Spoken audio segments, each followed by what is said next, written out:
Hey guys, it's Tiny Tom Logan back with another video for you. And today we're finally going to get a chance to have a look at the Corsair H100i GTX cooler. Now just to run things past you, we've already done the H110i GT, which is the 280mm 2x 140mm fan review. It's both on the website and on the video channel. The H80i GT is on the website if you do want to go and have a look. I've not made a video about it yet, but you never know, I might do.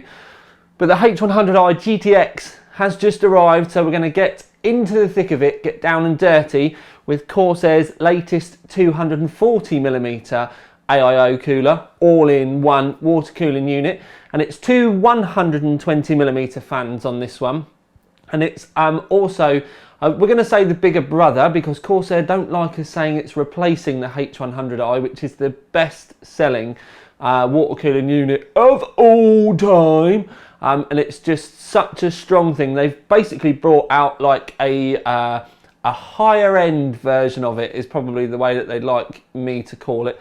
They've added a few more bits and bobs on it, but anyway, it's the new one, which, let's face it, is going to be the one most of us are going to be interested in.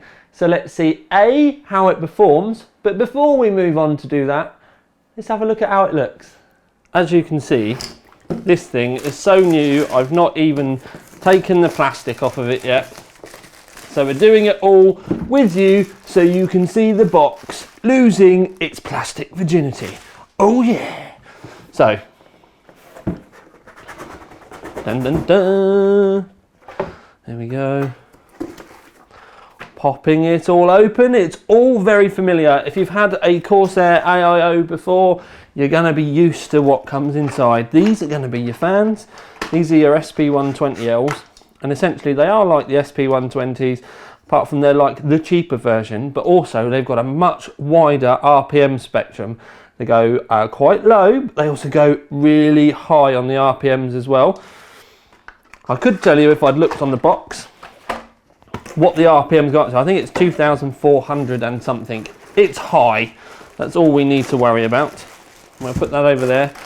You've got your package here with all of your fittings for all of the Intel sockets, the AMD socket as well. You've also got the cable in there for your link. So you've got all your bobs and bubbles in there. And then we get to this part. Now, the first thing I can tell you, just from looking at this, because it always comes up about OEMs and where they get made, and you can tell by the fact that this has the round bottom on it that it's actually an Asetek OEM. Corsair are also going to hate me for telling you that. But when we get round to this part, you can see that we've got the lovely, sexy, braided, and they are really soft braided hoses as well. Now compared to the H110 GT, you can see that the hoses on this come straight out the top, and on that H110 they come out the side on 90-degree fittings and they can move around. Now these ones, they can move. You can see I'm twisting the base so that they do twist inside, but it does feel, because I have used the H80i, that they are a little bit more clunky. I do prefer the side on the 110 to the H100, the H100 GTX. It's a mouthful, all these. But you can see what they have done is, obviously with the old H110, or the H105, sorry, there was a round top. And what they've tried to do is, even though the bottom is blatantly circular, and you can see the comparison with the H105, you can see on the top they've tried to square it off to keep the kind of the branding and the familiarity between the models similar, which I think is a really nice move. It's just a shame that the hoses are slightly different, or the way the hoses come out. Now this on the side of the radiator, you can see here you've got the nice Corsair branding. I am told that these will come off. There we go, they will come off. And from what I'm hearing, you are going to be able to buy different coloured versions of these from Corsair. Now obviously with the H105 you did get the separate discs, so I think it might have been nice to have had these come in the pack, but not everyone's going to be particularly bothered about it. So as long as Corsair can make these easily available, and for people like me in the UK don't have to order from Corsair US, I can't really see a problem with it. I'm assuming that we're going to get red and blue tops. Well, I think it might be nice to have had a white one as well, but then if you go into white, people are going to ask for yellow, people are going to ask for green. But at the end of the day, if you've got to buy them, then more colour options are obviously going to bring a lot more people to the table, really. So as I said, these are changeable. The one on the top is changeable as well, and there is the RGB light behind that you can control in the Link software, which I will show you shortly. And then the radiator is just the type of radiator that we've kind of come to be used to, really. It's a 240mm radiator, which is 220mm fans. You've got the screw holes on both sides, so if you have got the room in your case, you can do push-pull. Now, the way I always do is a rule of thumb is your fans are 25mm thick, and then your radiator, I always go with a nice round 30mm. So if you've got 55mm of room in your case, you can get this in. If you've then got 80mm of room in your case, you can also get push-pull in, and that needs to be above your motherboard screws. But we'll show you that when we get it in the case anyway. So that's our initial look at the unit itself. It's pretty much as you would expect, other than the fact that the bottom is round for a change, and it's Asetek rather than Kulit. But we shall see. Let's get on. Okay then, peeps, so we've got it fitted. Now I need to cover a few things here, and I've taken some pictures as I've been going along as well. And we are taking a look from the top because it's the easiest angle that I can show you. Now we've got this on the Rampage 4 Black Edition. The first bit I want to draw your attention to. Now this is the Link cable. It's a little USB cable. Now as you can see, I have very cleverly routed it, and it's actually underneath the bracket arm on that side, underneath the bracket arm on this side, and then it disappears through the heatsink. Now the heatsink is very tight. I had to use right on the end, there was the thin cables, and then I managed to squeeze it between the heatsink and the DIMM socket. But it wasn't particularly easy. Now even I spent quite a bit of time trying to make that disappear, because cables for me do need to just be not seen, really. And I'll show you the other way that I did it, which I did route it across the top and round, and I don't think many of you will bother to even go that far, but I'll show you that. But then the problem is that we've also got the fan and power cable on this side. But if I show you the top of the H100i GT, you'll see that the cables are very different. You can see that we've got the USB cable on the side right near the top, and then we've got the fan and the power cable again right at the very top of the logo. So when we look back at this, the fan and power cable would have been coming out here, and the USB cable would have been coming out here. Now the problem with having it all the way down here is you do have to route it all the way out and round, which means the cable is very visible. You can also see that it's right near the top of my Rampage 4 Black Edition heatsink. Now those heatsinks there nowadays aren't necessarily very common, but the problem is that they do feature on a lot of the higher end boards, and the one on the Rampage is shorter, which is kind of handy, but it is pretty much, there's not a lot of gap there at all. There might be a millimetre of room around the other side of that.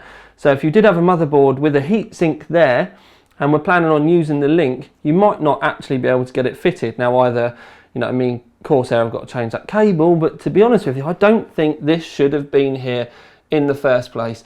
I think both the power and the USB needed to be at the top. And then the USB would have pointed this way, and the cable could have come out the same way. Fan and power cables could have come out. It would have kept things all nice and tidy. The H100i was on the sides, the power cable and the things were on the sides, and like I said, the H110 GT was in kind of the right places as well, although the H110 did send the cable going the wrong way, but it was easy to tuck it back. The other thing that I've got is you've got the fan and the power cable. Now I know this is a very niche thing that we need to cover, but it needs to be covered anyway, because the H100i did have support out the box for push-pull fans. The GTX doesn't. There's only 2 fan connections that come out of the cooler itself, and they're fixed. The fact that they're fixed doesn't really matter too much, and obviously you could use fan splitters at the other end, but it is still worth pointing out that natively out the box, if you were to just buy it and take it home, you couldn't directly connect 4 fans up to it. And considering how many times I have seen on forums and on the videos and stuff, people going on about push-pull and does it fit, it always comes up when we're talking cases. It's something I cover in every single case review that I do. You know, AIO support, single fans, push-pull fans, and yet the flagship Corsair AIO cooler doesn't actually come with anything to cover a second set of fans at all. So I think that's a bit of an oversight, and I also think putting that fan, the USB cable down there, I hate to say it, but I think that's actually a bit lazy. I don't know whether it's some part of the OEM design that they've had to just put up with and just follow through or something like that, but I think that, you know, anyone with any real want, you know, and not compromising would not have had that there. It would have been at the top, out the way for cable tied in. I know it's a very, very picky point, and it is a very, very picky point, and probably none of you are really going to give a monkeys about it. But for me, where I've obviously used a lot of these AIO coolers, that connection at the bottom is probably one of the worst I've seen. Okay, so we've got it in our test rig. I've actually fitted it to the graphics card test system. This is the one that I've been using an awful lot recently, and it's also the system that I had the H100i GT in.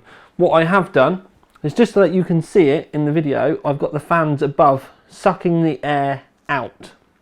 I know a lot of people kind of go on about, you know, you must have it sucking cold air in, but you know, that's just a whole other argument I really don't want to get in. So I've done it this way so that it looks better, and we always have our systems so that they push air out of the case. So it's just down lower. I could have fitted them there and used the different screws in the pack, but it's really so that you can see the radiator. Also, what we can do, if we zoom in, you can see the cable in there. Obviously, I did spend a lot of time trying to get the cable in so that it was invisible. One thing I will say though is that what I noticed afterwards, this cable here is the cable from the 110 GT. The actual cable from the GTX goes out this way, so it points the other direction, but it's still obviously at the bottom, and you still have to take it round and up. So it's a minor thing there that I found out since I spoke to Corsair on the Telebringer, but you know, it's there all the same. It does look really nice in the rig. One thing I will say compared to the GT is these hoses are actually a little bit shorter, so there's a lot less of a loop here, and that does look all really nice. Uber professional change. You can see the they come out nice and straight. It is a shame that they don't move, but all goes in the rig nice, loads of room. Unlike the GT, these hoses shouldn't touch any windows. If you've got a 140mm fan at the back, then it's not going to touch your window. 120mm fan, it's really going to depend on the height and how far the cables have had to go. If you've got a really compact rig, they might. If you've got a taller system with a 120 at the back, they won't. Other than that, it does look really nice in there. Now I've managed to hide those cables. Right, time for link, I think. Link a think, link a think, link a think. I'm a poet and I didn't know it. Okay, so with the link, we can see down here we have GTX cooler fan, we've got the GTX cooler LED, and we've got the GTX cooler pump. And it's actually really bloody simple. In the results, I will show you as well, but with the cooler fan, you can double click it and you see the little thing pop out on the side. And we've got default mode over here, but if you click down, you've got quiet mode, balance mode, and performance mode. We have tested in the results on the main Overclock 3D website. You can click the link. We have tested quiet, performance, and balanced for you. Over here again, if we go, it's the same as the other ones. If we double click that, we get the our LED thing. This one is actually slightly better than the 110 GT, because the 110 GT with them all at the top had a slightly pink hue, which I was telling you that if you took the red down a little bit, it actually took that pink away. This, you've got a really nice white with them all at the top. It's lovely, but you just by playing with these, depends on the colours that you get. It's really simple. I'm not going to show you. You can play with that yourself if you end up buying it, but you can customise that as much as you want. If you want green, you can have green. If you want pink, you can have pink, blue. You can make all your own colours up yourself. And when you do it, it does show you the colours that it's changing to down the side, which is really handy. So we've got that, but the one thing I will say is the pump. Now, if I double click the pump, it's going to bring the pump out. You can see that I've got the pump on quiet mode. You've got two options, quiet or performance. One thing I will say is when that pump is in performance mode, that is the way when you first boot the system with this in, it's going to be running at that. And it will obviously give you the best performance, but I can hear that pump now while I'm talking to you over myself. So I do think that that pump, when it's running that loud or running that quickly, is quite loud. So what I would say to you, and it was the way we did when we did our testing as well, I would smash it straight into quiet mode and just let it go down, and it will chill itself out. Has it actually changed? There we go, it's just died off now. So there we go, it's gone down. It's now below 2000 RPM, and that keeps it completely inaudible. It's one of the few times I've ever actually had to do that though. With the other models, I've not felt the need, but this one, it was very noticeable. But I think it's time now we can actually look at the numbers this thing chucks out. So with our testing, it's done on an i7-3960X, and we do a range of testing, and you can go and have a look on the Overclock 3D website.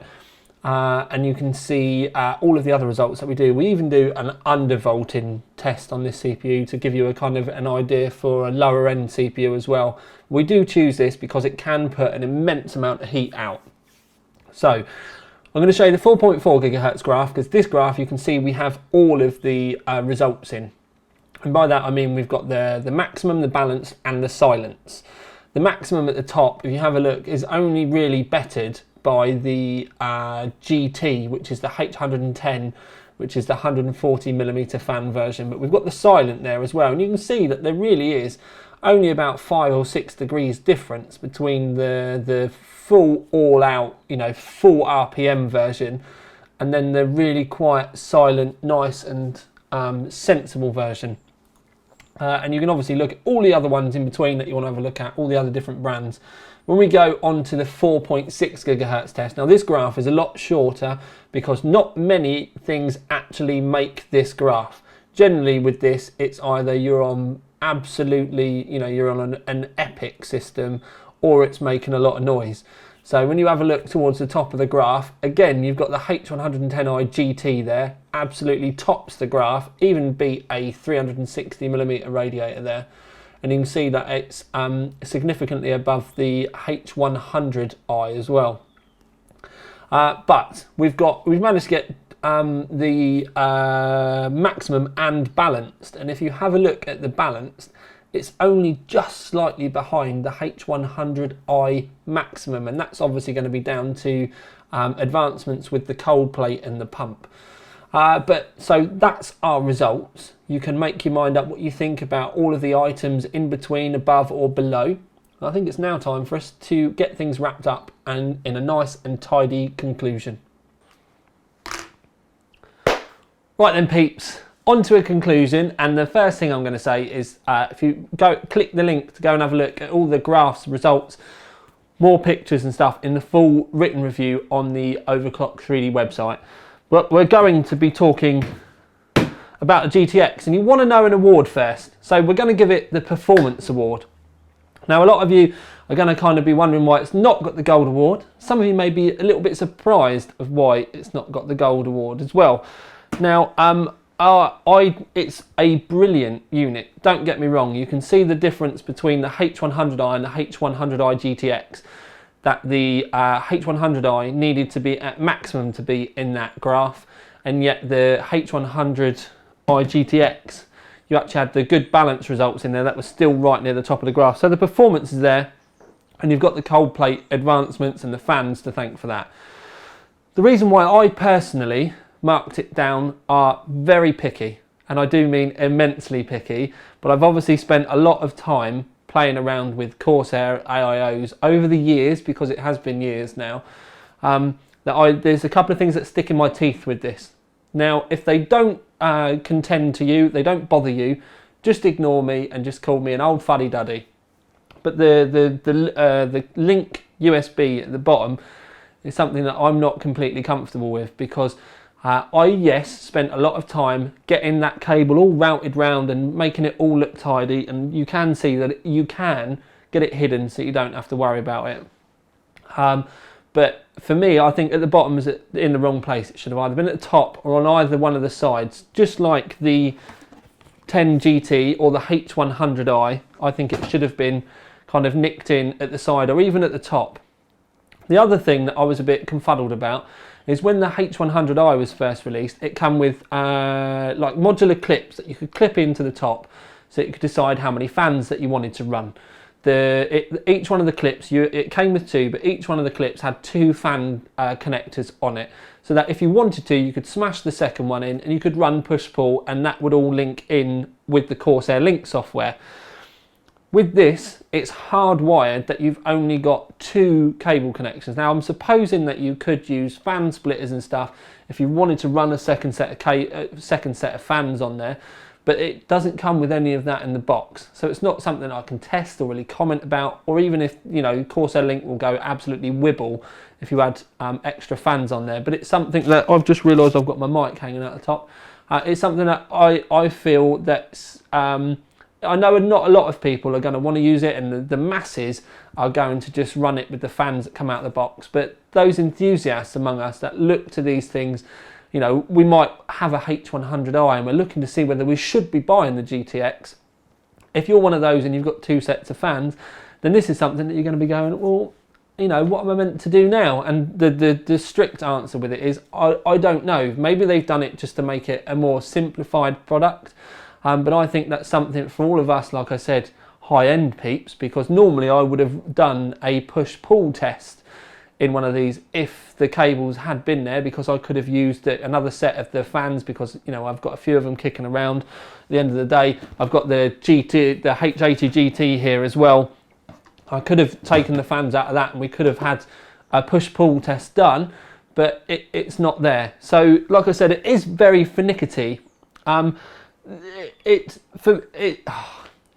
a proper difficult one, because the other thing is I think the naming's a bit confusing as well, because it's called the GTX, but the flagship product is the GT, H110i GT. Now, I think what should have happened is we should have had the blue H80 GT, and then we should have had both of these puppies being called GTX, because they're both red. So I think the whole branding and naming amongst these is all a bit confusing as well, because for me, I like my cars, I instantly think that the H110i GTX is the flagship product because it's got an extra letter.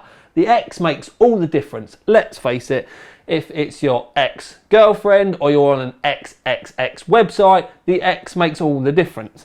And I don't understand why this one hasn't really got it. Now, I know there's loads of people out there now going, get the fuck on with it, Tom. We don't want to know about the X. We don't want to know about the naming.